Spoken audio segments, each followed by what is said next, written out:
Welcome to a new edition of the Famous Interviews with Joe Dimino. On this episode, we talk with the founder and CEO of underground music collective, Gerard Longo. He started this collective with the vision to create a direct ecosystem for emerging artists to build awareness for their music and access resources to help guide in the business side of the industry. Since that time, UMC has grown into the Nashville market and developed partnerships with major brands, including Universal Music Group, Redbull, and the NFL's Tennessee Titans. He's got a great story. Enjoy the interview. We're good to go. Gerard, hey, it's great to meet you. Thanks for taking a minute out. Absolutely, Joe. Glad to be here. Thanks for the opportunity. You bet. Yeah, you're one of the few people that do music in the Podmatch community, so it's kind of nice to talk shop in a native tongue. I have a jazz radio show in Kansas City, so it's all part of the process. Yeah. It's amazing how it all intertwines too. Music, creativity, podcast mediums, just the radio medium, of course, helps tie that all together and help us tell our story. So glad to be here. Yeah, absolutely. So before we get into your life and what has made you who you are, the one thing that was huge about what we all just went through the last 3 years is that COVID played a particular trick on the musician community. I'm curious how you survived this last 3 years now that the world's waking up, and how it's changed the way that you do things now.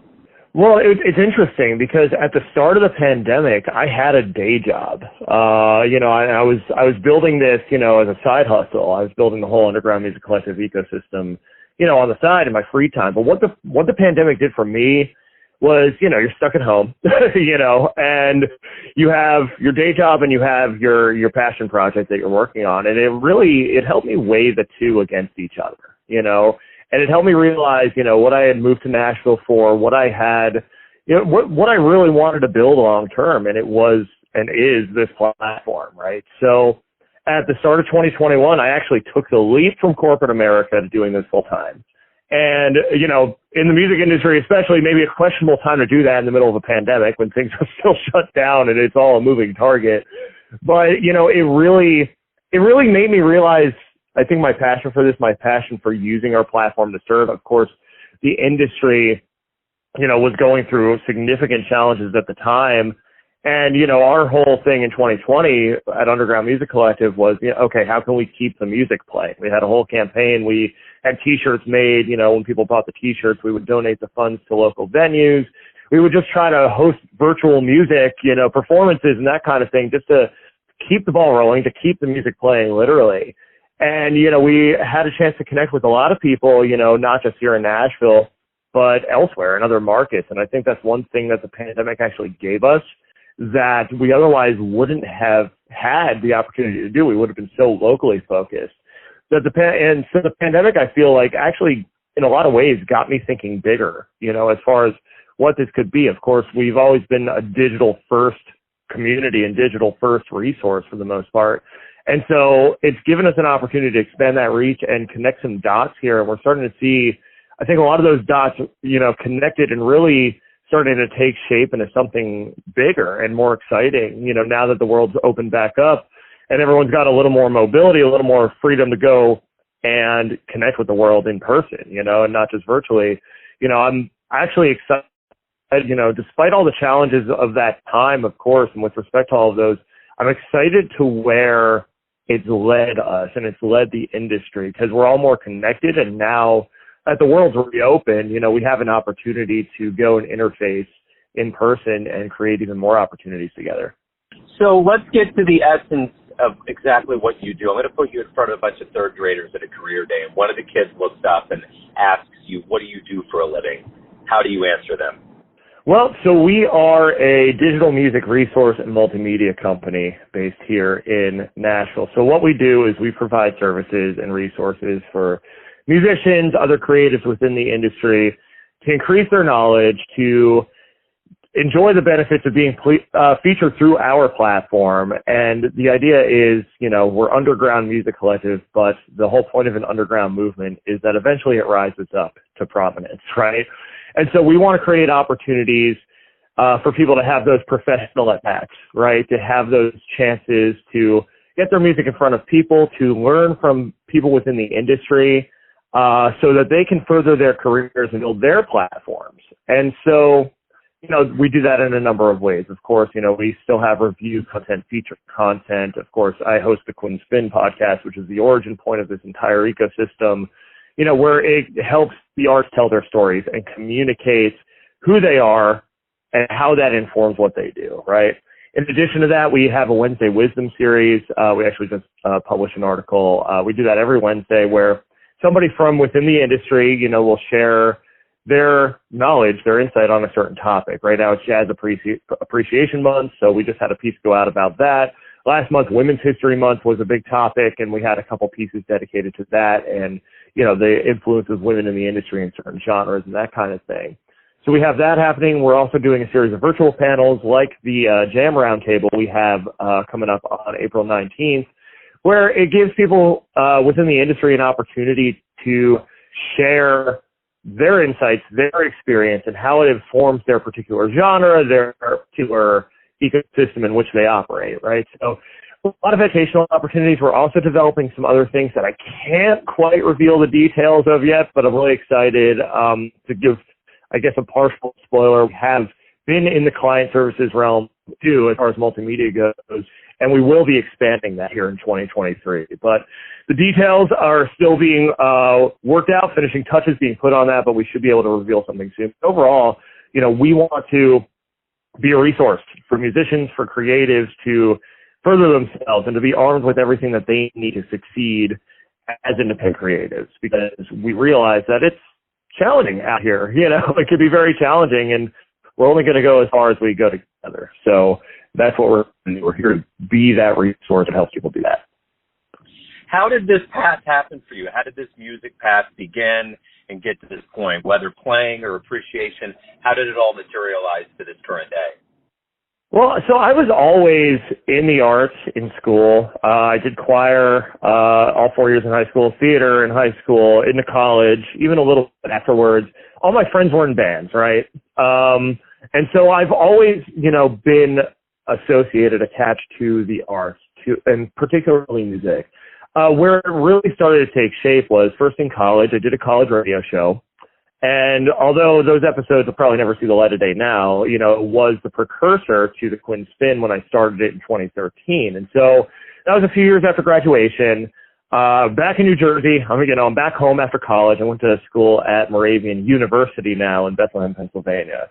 And I was working in New York, kind of feeling like a spoke in the wheel. I was in corporate America, and I just felt like I needed an outlet, right? And so I went back. One weekend I had free, which was a rarity at that point. And I listened to some of the episodes of that college radio show, and immediately I just lit up. I'm like, this is the thing, right? Like, we had probably 10, 15 people in college who would tune in every week, but they were there every week. They'd give it up for the show. Like, it was having an impact, right? And I just came to a point that night where I wanted to have an impact. I wanted to do something that impacted people. I didn't want to just be the spoke in the wheel. And so from there, it kind of led to the music industry because we always featured music in college, and I wanted to do the same with this show. There was always an Indie Band of the Week segment, back in college, and I wanted to really, figure out ways to highlight independent musicians, independent creatives, entrepreneurs. And so I took to Twitter on our new handle at the time, at the Quinn Spin handle, which is still our handle today, and just found a bunch of musicians and asked them if they wanted to be featured on this podcast nobody had ever heard. And a surprising number of them said yes. So, we started, it just built momentum. I had a bunch of friends join me as co-hosts for that first run, which lasted a couple of years. And we had guests from 5 continents. We put on events and benefit shows. We had a really good run. We went on hiatus mid-2015, moved back to Bethlehem, and there's a music scene there. And at the time, everyone's kind of gone in different directions in life. I still want to do the show, but I want it to be a piece of something larger. And there's a music scene in Bethlehem, about an hour north of Philly, so I started a local blog called Lehigh Valley Underground, and the Quinn Spin then was the official podcast of that blog. And so that lasted 2016, 2017, into 2018.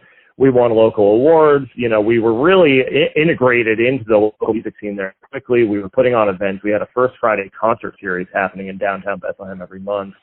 But by mid-2018, it was, for me, I felt a pull. I felt this pull to, do something even bigger and to take a shot. And, a lot of life stuff had happened, in in that time from moving to Bethlehem to then. And it was just time for something new. It was time for a fresh start. It was time professionally to go to where the industry was.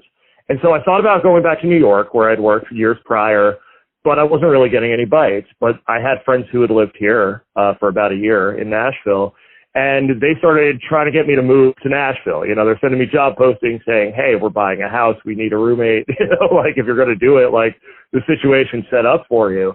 And long story short, from Labor Day 2018 to November, the Monday after Thanksgiving of 2018, so about 2.5 months, it went from an idea to me packing up whatever would fit in my car and going to Nashville and giving this thing a shot. And it'll be 5 years in November. And, you know, it's just been so huge for me from an educational standpoint, you know, just to be here and learn the industry and learn the mindsets that, you know, lead to success, you know, in any independent creative endeavor. Because whether you're a musician, whether you're a photographer, whether you're a visual artist, you know, whatever you do, you're starting from zero, and you need that sort of community. You need people around you who get what it's like, you know, who get the highs and the lows because they've experienced them themselves. And so Nashville has been hugely educational, you know, and especially since taking that leap, you know, professionally to doing this full time in 2021.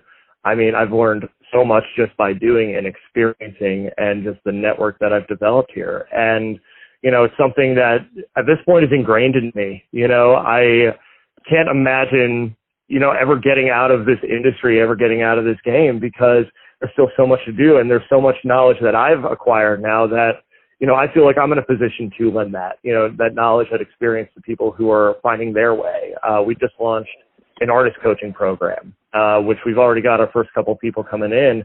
And, you know, it's taking those lessons, but also goal setting, accountability, you know, time management, and putting that all, you know, into a package to help them move forward toward their goals, you know, similar to how we have here at UMC. So it continues, you know, and it just, you know, my relationship with this industry continues to evolve, but overall, you know, it's all about serving the independent creative. So our fascination with music always begins with live music. When was the first live show you ever witnessed, concert that blew you away? First live show I ever witnessed, that has to be, I think I was 8, and it was the Beach Boys at PNC Art Center up in Holmdel, New Jersey. And that was when John Stamos from Full House was playing drums for them. I remember specifically because my sister had a huge crush on John Stamos. And then somebody was leaving and gave her and her friend their tickets to go up front and get closer. I remember that being a whole thing. But like, yeah, I mean, it was the Beach Boys. That was my first live show. Started going to more, I guess, in my teen years, you know, and certainly into my 20s. You know, artists, you know, that really piqued my interest, you know, even though I didn't get to see them live until much later. I mean, again, I have an older sister, you know, who was born in the early 80s. I was born in the late 80s. So New Kids on the Block was a big thing in our house. And I wanted to be Jordan Knight growing up. You know, we'd always have the cassette tapes on, the Betamax videotapes on back in the day. I'm aging myself. And I remember on Christmas Eve every year, I'd, you know, put on a concert for everyone when I was little, you know, which was all New Kids on the Block and Boys to Men songs. Those were my first two favorite bands. And then from there, you know, high school comes, you know, come up in the whole new metal age, you know, go to Ozfest when I'm 13, which I was probably way too young to be at Ozfest. And, you know, you start, you know, getting into the heavier stuff, you know, and then alt rock, you know, kind of came into the fold later in high school with bands like Incubus and those types of acts. And then I, you know, developed or redeveloped an appreciation for pop, R&B, and hip hop, you know, later in high school. You know, Usher had dropped Confessions at the time, you know, Ja Rule was a big thing back in the day, Ludacris, you know, and that kind of carried me into college, you know, and from there, you know, some other favorite acts of mine, you know, Bon Jovi was a big one, being from New Jersey, that might be a given, you know, have seen them a number of times. Our Lady Peace is my favorite band of all time. They're not that well known down here in the States, but they're huge up there in Canada, where they're from. And they had some pretty major hits down here in the 90s, early 2000s. Dirty Heads are another one, you know, more recent, you know, post-college discovery. You know, those guys out there in California, they're always developing new sounds. You know, you can't pin them to a genre, and that's what's really exciting to me. And those three bands I've just named, like, I've had the chance to see them live. I've had the chance to see Roman Duddy. Duddy's one of the members of the Dirty Heads, so even like getting into their side projects and really digging into the music and what makes a particular project unique or special in its own right. I mean, frankly, I love all genres, and it's easy to say that, but I can pick out, examples from each genre that I really enjoy and that really resonate with me, as a listener and as a fan, that I've connected to. And so I know I've kind of rambled here, in my answer, but, it's really just a broad palette of just influences over the years. And like every genre, every act that I've, had a chance to see live, really brings something different to the table and has over the years.